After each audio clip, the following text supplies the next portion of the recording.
Hi friends, மல்லிகை பூச்செடி வளர்ப்பில் நம்ம ரேஷன் அரிசி, இந்த அரிசியை நம்ம உரமாக பயன்படுத்தலாங்க. இதில் நமக்கு நிறைய பெனிஃபிட் இருக்குது. நம்ம தோட்டத்தில் இருக்க பூச்செடிகள் எல்லா செடிகளுக்குமே இது பயன்படுத்தலாம். சரிங்க, இது எப்படி பயன்படுத்தலான்னு பார்த்தீங்கன்னா, இந்த அரிசியை நல்லா ஊற வச்சு எடுத்துக்கோங்க. ஊற வச்சுட்டு ஒரு 5 மணி நேரம் ஊற வச்சுட்டு அதுக்கப்புறம் இதில் இருக்க தண்ணியை நல்லா வடித்து எடுத்து செடிக்கே ஊற்றிடுங்க. செடிக்கே ஊற்றிட்டு நல்லா தண்ணியை வடித்து எடுத்ததுக்கப்புறம் இதை அப்படியே ஒரு மூடி போட்டு மூடி வச்சுடுங்க.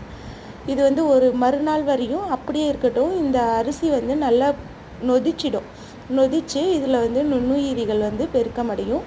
அதாவது இந்த அரிசி புளிச்சு போயிடும். அதுக்கப்புறம் பார்த்திங்கன்னா மீதமுள்ள தண்ணியையும் நல்லா வடித்து எடுத்துட்டு இதை அப்படியே எடுத்துகிட்டு போய் வெயிலில் வச்சுடுங்க. வெயிலில் பார்த்திங்கன்னா அது நல்லா நல்லா மொறுன்னு நல்லா காயிற அளவுக்கு வெயிலில் ஒரு 4 நாளோ 5 நாளோ உங்கள் இடத்துல இருக்க வெயிலை பொறுத்து நல்லா காய வச்சு எடுத்துக்குங்க. எடுத்ததுக்கப்புறம் இதை நீங்கள் உடச்சியும் செடிக்கு வேர் பகுதியில் அடி உரமாக கொடுக்கலாம். இல்லை அப்படியே கூட நீங்கள் வேர் பகுதியை சுற்றி மண்ணியை கிளறி விட்டு கொடுக்கலாம்.